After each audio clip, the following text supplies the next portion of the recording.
In the pine-covered hills of western North Carolina, September 1947, while most girls her age were starting their junior year of high school, worrying about dances and grades and whether the boy in chemistry class might notice them, 16-year-old Eliza Crow was standing at the edge of a dirt road with everything she owned in a flour sack, watching the only home she had ever known disappear behind a cloud of dust. Her stepfather's truck did not slow down. It did not stop. The red taillights blinked once at the curve, and then were gone. And Eliza Crow was alone in a way that most people never experience in their entire lives. The people of Hadley Springs would later say they were not surprised. That girl had always been trouble, they said. Wild, unmanageable. Her mother had died when Eliza was 11, and her father had remarried too quickly to a widow from Asheville who brought with her a new husband's expectations and no patience for a daughter who was not her own. When Eliza refused to quit school to work in the textile mill, when she talked back, when she failed to become the obedient household servant her stepfather believed all daughters should be, the outcome was inevitable. She was thrown out, with nothing but the clothes on her back and whatever she could grab in the 5 minutes she was given to leave. What happened over the next 3 years would become a legend in these mountains, a story passed down through generations, told and retold until some people wondered if it had really happened at all. But it did happen, every word of it. And if you are not subscribed to this channel, now is the time, because this story of survival, ingenuity, and one girl's impossible triumph over everyone who doubted her is something you will not want to miss. Drop a comment and let me know where you are watching from, and let me tell you about the upside-down cabin that made fools of them all. Eliza did not walk toward town that September evening. She walked away from it. Up into the mountains where the roads turned to trails, and the trails turned to deer paths, and the deer paths turned to nothing at all. She had no plan beyond getting as far from Hadley Springs as her legs would carry her. She had no food, no money, no tools. She had a flour sack containing 2 dresses, a hairbrush, a photograph of her mother, and a Bible her grandmother had given her before she died. She had the knowledge of the woods that comes from growing up in them, from spending every free hour wandering the ridges and hollows while other children played closer to home. And she had something else, something that would prove more valuable than all the rest combined. She had a complete and total refusal to give up. The first 2 weeks were the hardest. Eliza slept in rock overhangs and hollow logs, shivering through nights that grew colder as September wore on. She ate what she could find, which was not much in early autumn before the nuts had fallen and the late berries had ripened. She learned to identify the edible plants her grandfather had shown her years ago: wood sorrel, chickweed, the tender roots of cattails she found along a marshy creek. She caught a fish once by hand, cornering it in a shallow pool, and ate it raw because she had no way to make fire.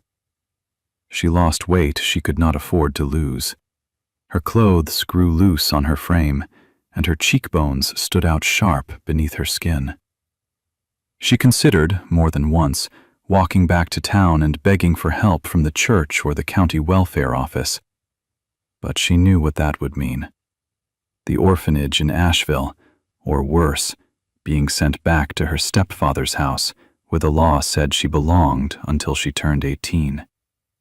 She would rather die in these mountains than go back there.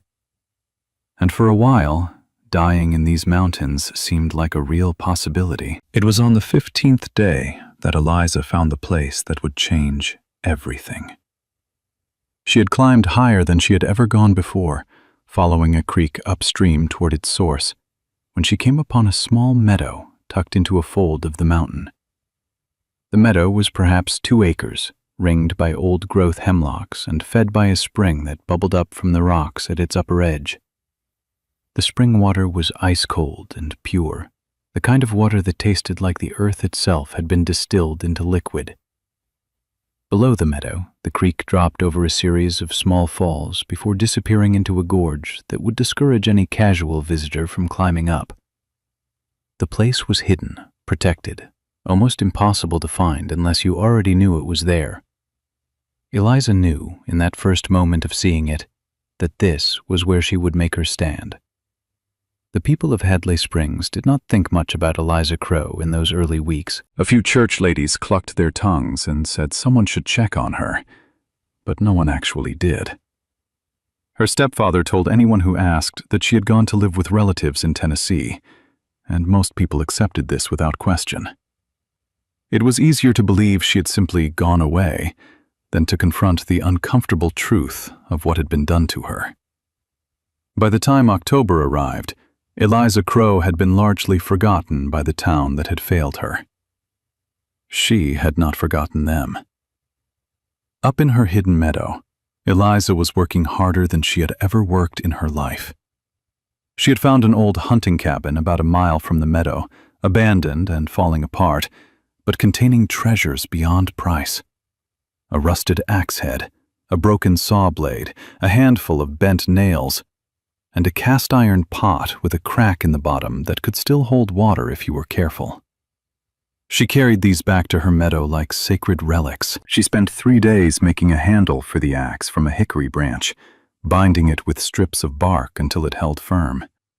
She spent 2 more days sharpening the blade on a flat river stone until it could bite into wood again. And then she began to build. The first structure was simple, a lean-to shelter against a rock face, covered with hemlock branches and chinked with moss. It kept the rain off, mostly, and blocked the wind, sometimes. It was enough to survive in, but Eliza knew it would not be enough for winter. She had seen winters in these mountains. She had watched the snow pile up past the windowsills of her childhood home, had felt the cold seep through walls that seemed solid enough in summer. A lean-to would be a death sentence once December came. She needed a real cabin, and she needed something more. Eliza had spent her childhood listening to her grandfather's stories. He had been a builder, a craftsman who could make anything from wood and stone and determination. He had told her about the old ways, the techniques the first settlers had used when they came to these mountains with nothing but axes and hope. And he had told her about something else, something that most people had forgotten. The root cellars that the old-timers built, not just for storing vegetables, but for surviving the worst of winter. A root cellar, her grandfather had explained, stays the same temperature year-round. 55 degrees, give or take, no matter if it is blazing hot above or freezing cold. The earth itself is a blanket, he said, and if you go deep enough, winter cannot touch you. The old settlers knew this. They built their root cellars big enough to live in, and when the worst blizzards came, when the snow piled up and the wind howled and the temperature dropped so low that water froze in buckets beside the fire, they would climb down into the earth and wait it out in comfort while the world above turned deadly. Eliza remembered these stories as she stood in her meadow, looking at the ground beneath her feet, and she began to form a plan that would make everyone who had ever doubted her look like fools. She would build her cabin upside down. The concept was simple, though the execution would be anything but. Instead of building a cabin on top of the ground and hoping it would keep out the cold, she would dig down into the earth first, creating a living space below ground level where the temperature would stay constant. Then she would build a small cabin on top, not as a primary living space, but as an entrance, a workshop, a place to cook and store supplies. The cabin above would be tiny, almost comically small, barely more than a shed, but below it would be a warm, dry room carved into the mountainside, invisible to anyone who did not know it was there. People would look at her tiny cabin and laugh. They would call her stupid, call her crazy, say she would never survive the winter in such a pitiful structure. They would have no idea that the real home was beneath their feet. The digging began in late October. Eliza had no proper shovel, so she made one, lashing a flat stone to a wooden handle. It was slow, brutal work. The soil was rocky, full of roots from the surrounding trees. Some days she moved only a few inches. Her hands blistered, bled, calloused, and blistered again. Her shoulders ached so badly that she could not lift her arms above her head. She lost track of time, lost track of everything except the next shovelful of dirt, the next rock to be pried loose, the next inch of progress in her war against the earth. By mid-November, she had excavated a space roughly 10 feet square and 7 feet deep. The walls were solid clay and rock, naturally moisture-resistant. She had found, as her grandfather had promised, that the temperature in the pit stayed remarkably constant, noticeably warmer than the increasingly cold air above. She lined the floor with flat stones and the walls with cedar bark to prevent any seepage. She built a wooden frame over the pit and covered it with layers of logs, branches, and finally sod, creating a roof that was indistinguishable from the surrounding ground. From above, you would never know the underground room existed. The entrance to the underground room was through a trap door in the floor of the cabin she built on top. This cabin was deliberately small, perhaps 8 feet by 10 feet, with low ceilings and a single tiny window. She built it from logs she felled and dragged herself, notching them together in the style her grandfather had described, chinking the gaps with a mixture of clay and moss. The cabin had a small stone fireplace, just big enough to cook on and provide a little heat, but not large enough to warm the space in serious cold. Anyone looking at it would assume it was the home of someone very poor or very stupid, someone who did not understand what mountain winters could do. That was exactly what Eliza wanted them to think. Word of Eliza's survival reached Hapley Springs in early December, brought down by a hunter who had stumbled across her meadow while tracking a wounded deer. He had seen the girl, thin but alive, working on her absurdly small cabin, and he had hiked back to town full of stories. The Crow Girl was living up in the mountains, he told everyone who would listen. She had built herself a shack that would not keep a dog warm. She would be dead by Christmas. The reaction in town was mixed. Some people felt guilty, wondering if they should have done more to help her. Others felt vindicated, saying they had always known she was not right in the head. A few suggested someone should go up and bring her down before she froze to death, but no one actually did anything. The weather had already turned cold, and the climb to Eliza's meadow was steep and treacherous. Besides, she had made her choice. If she wanted to die on that mountain, that was her business. Thomas Barlow, who owned the feed store and considered himself something of an expert on survival, examined the hunter's description of Eliza's cabin and pronounced his verdict to the crowd gathered at his counter. He said the girl had maybe a month to live, probably less. He said that cabin she had built would not hold heat worth a damn, and once the real cold came, she would either freeze in her sleep or come crawling back to town begging for help.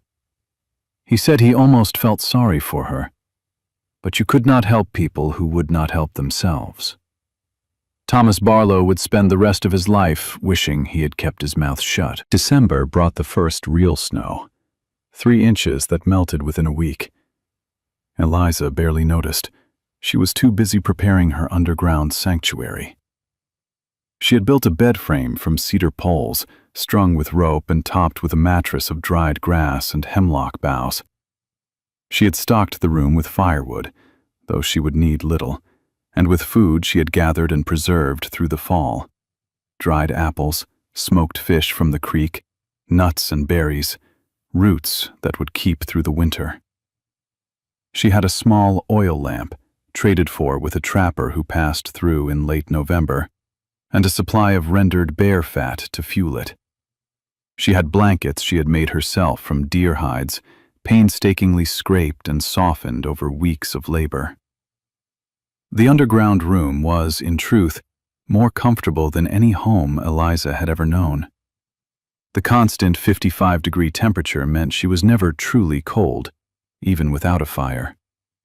The cedar-lined walls gave off a pleasant scent. The oil lamp provided enough light to read by, and she had her grandmother's Bible to read. The silence was absolute, peaceful, a cocoon of warmth and safety while the world above did whatever it wanted. When she emerged into her tiny cabin to cook or to venture outside for water and firewood, the contrast was stark. The cabin was cold, barely warmer than the outside air, exactly as anyone observing it would expect.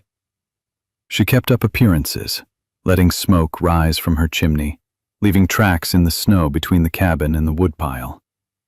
Anyone watching from a distance would see exactly what they expected to see: a foolish girl slowly freezing in an inadequate shelter. January brought the storm that would make Eliza Crow a legend. It began on a Thursday evening, the sky turning a peculiar shade of green-gray that old-timers recognized as trouble. The barometric pressure dropped so fast that some people felt it in their joints, in the ache of old injuries, in a strange restlessness that made sleep impossible. By Friday morning, the snow was falling so thick you could not see 10 feet in front of your face. By Friday night, it had piled up past the windowsills of every house in Hadley Springs. And it kept falling. Saturday, Sunday, Monday. The wind howled through the streets like something alive and angry, piling the snow into drifts that buried fences and blocked doors. The temperature dropped to 15 below zero, then 20 below, then 25. Water pipes froze and burst, flooding kitchens and basements with icy water that turned to ice before it could be mopped up. Livestock died in their barns, cattle and horses and pigs that had survived every winter before this one. The old and the sick huddled around their fireplaces, burning through their wood supplies at alarming rates, rationing what remained and praying the storm would break before the last log was consumed. 3 people in Hadley Springs died that week, 2 from the cold and 1 from a heart attack while trying to shovel his way to his woodpile. The church bell rang for each of them, muffled by the snow, barely audible even a block away. And everyone assumed Eliza Crow was dead. Thomas Barlow said it with the confidence of a man who had been proven right. "That girl never had a chance," he told the customers who stamped the snow off their boots in his feed store. "That little shack of hers probably collapsed under the snow before the worst of it even hit. At least she did not suffer long," he said, shaking his head in a pantomime of sympathy that fooled no one. The storm broke on Tuesday, leaving behind a transformed world. Snow lay 4 feet deep on the level ground, deeper in the drifts. The sky was a hard, brilliant blue, and the temperature remained brutally cold. It would be another week before the roads were passable, before normal life could resume. And it was during this week of recovery that a group of hunters, restless after being cooped up and curious about what the storm had done to the high country, decided to snowshoe up toward Eliza Crow's meadow to see what they could find. They expected to find a body, or perhaps just a collapsed cabin with the body buried somewhere beneath. What they found instead was smoke rising from a chimney. The hunters stood at the edge of the meadow, staring in disbelief. The tiny cabin was still standing, barely visible beneath a mound of snow, but unmistakably intact. And there was Eliza Crow herself, emerging from the door with a bucket, walking calmly to the spring to fetch water, as if it were a pleasant autumn afternoon, rather than the aftermath of the worst storm in 30 years. she saw them watching her. She raised a hand in greeting, a gesture that contained no desperation, no plea for rescue, nothing but the calm acknowledgement of one human being encountering another. Then she collected her water and walked back to her cabin, disappearing inside without looking back. The hunters returned to Hadley Springs with a story no one believed. The Crow Girl was alive, they said. Not just alive, but thriving. She looked healthier than she had in autumn, her cheeks ruddy, her movements strong and sure. Her cabin was standing, her fire was burning, and she showed no signs of needing any help whatsoever. People demanded to know how this was possible. The hunters could not explain it. They had seen the cabin, they said. It was tiny, barely bigger than an outhouse. It should not have survived the storm. And even if it had, the girl should have frozen to death inside it. There was no way that structure could hold enough heat to keep a person alive in 20 below weather. Thomas Barlow, whose prediction of Eliza's death had been repeated all over town, was particularly adamant that the hunters must be mistaken. He organized a second expedition, larger this time, including himself and several other prominent citizens of Hadley Springs. They made the difficult climb through waist-deep snow, determined to see for themselves what was happening in that meadow. What they found confirmed everything the hunters had said. The cabin was tiny and inadequate. The chimney emitted only a thin wisp of smoke, suggesting a fire barely large enough to cook on. And yet, Eliza Crow was not only alive, but visibly comfortable, sitting in her doorway mending a pair of deerskin gloves, while the visitors stood shivering in the cold. Thomas Barlow demanded to know her secret. He asked how she was surviving in that pitiful excuse for a shelter. He said it was impossible, that she must have some hidden stove, some supply of coal, something that explained how she was not dead. Eliza just smiled. She told them that her grandfather had taught her how to build. She did not show them the trapdoor. She did not explain about the underground room. She simply sat there, warm and calm and utterly self-sufficient, while the most respected men of Hadley Springs stood in the snow and struggled to understand how a 16-year-old girl they had written off as dead was making fools of them all. The story spread quickly after that.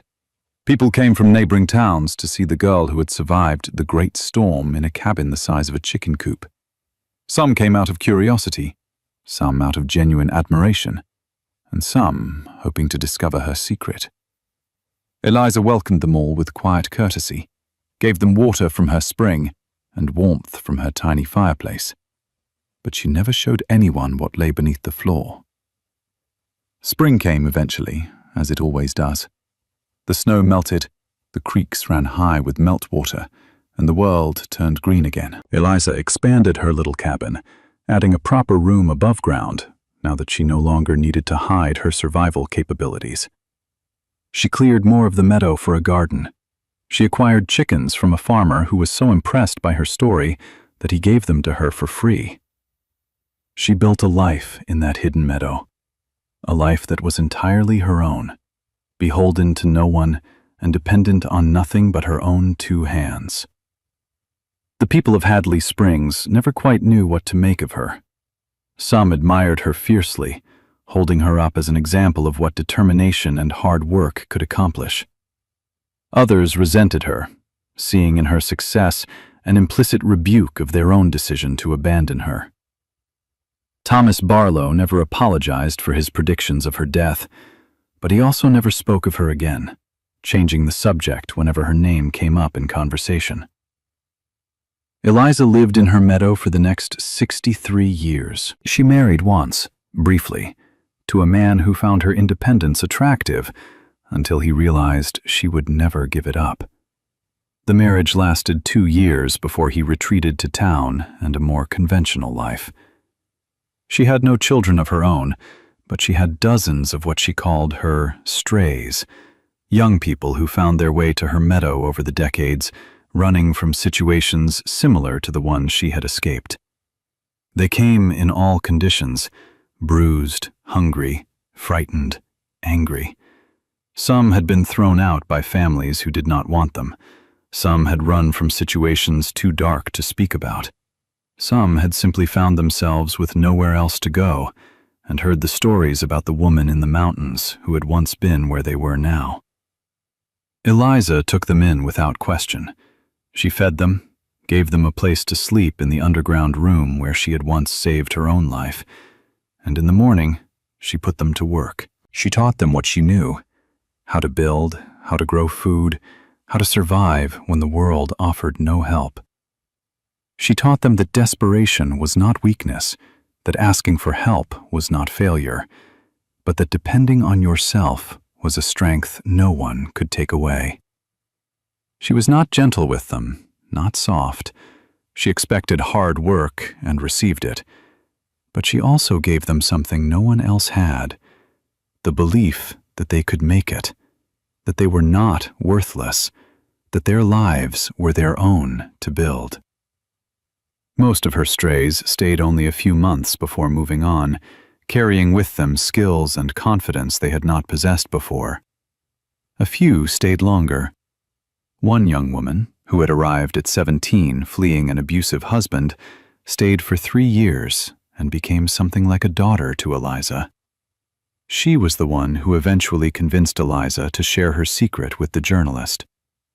The underground room remained her secret for almost 40 years. She finally revealed it in 1987 to a journalist who was writing about Appalachian survival techniques for a regional magazine.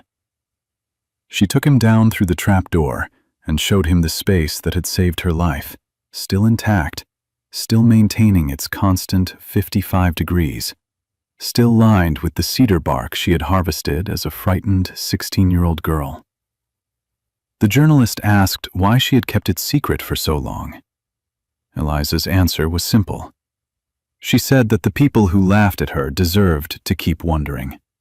She said that the ones who wrote her off, who predicted her death, who could not imagine that a girl alone could outthink an entire town, they did not deserve to know how she had done it.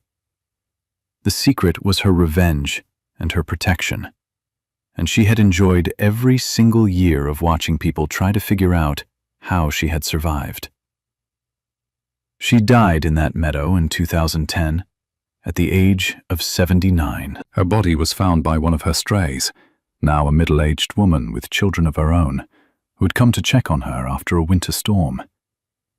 Eliza was sitting in the rocking chair by her fireplace, a cup of tea gone cold in her hands, looking out the window at the mountains she had made her own.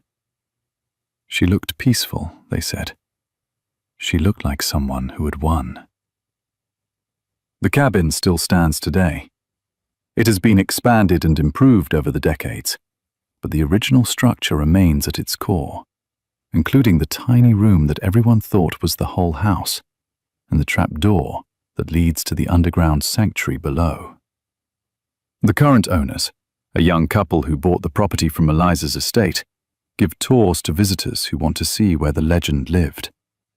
They show them the underground room, explain how a 16-year-old girl with no resources and no help figured out how to survive when everyone expected her to die. The lesson of Eliza Crow's life is not complicated, but it is easy to forget. The people who tell you something is impossible are often the people who have never tried to do it themselves. The conventional wisdom that says you cannot survive, cannot succeed, cannot build a life worth living against the odds, that wisdom is often wrong. And sometimes the best revenge against those who doubt you is not to prove them wrong loudly, but to do it so quietly that they spend the rest of their lives wondering how you did it. Eliza never sought recognition for what she accomplished.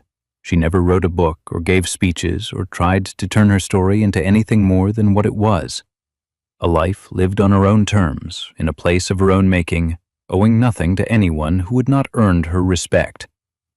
When people praised her, she deflected, saying she had only done what needed to be done. But there was a gleam in her eye when she said it, a suppressed smile that suggested she knew exactly how remarkable her achievement was, and enjoyed every moment of not telling people the full truth. In the end, What Eliza built was not just a cabin.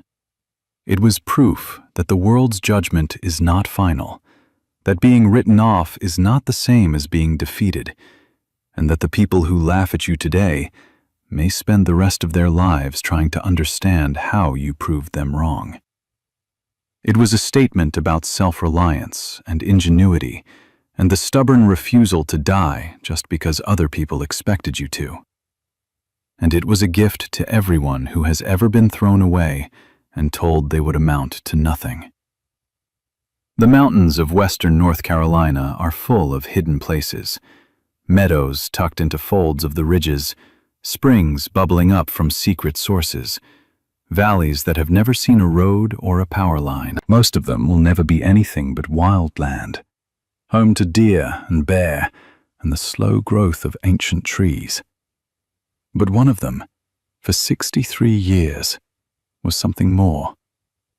It was proof that shelter can be found where others see only wilderness, that warmth can exist even when everyone assumes you are freezing, that a life can be built in defiance of everything the world believes about who you are and what you can do. What would you build if everyone expected you to fail? What secret would you keep? What victory would you hoard if the people who abandoned you came looking for answers? Drop your response in the comments below. And if this story resonated with you, if it made you think about the hidden strengths we all carry and the doubters we all face, consider subscribing to this channel. We tell stories like this one every week. Stories of people who refused to accept the limits others placed on them. Hit the subscribe button and the notification bell, and I will see you in the next video. Because somewhere out there, right now, someone is being told they cannot survive. And maybe, just maybe, they are already digging.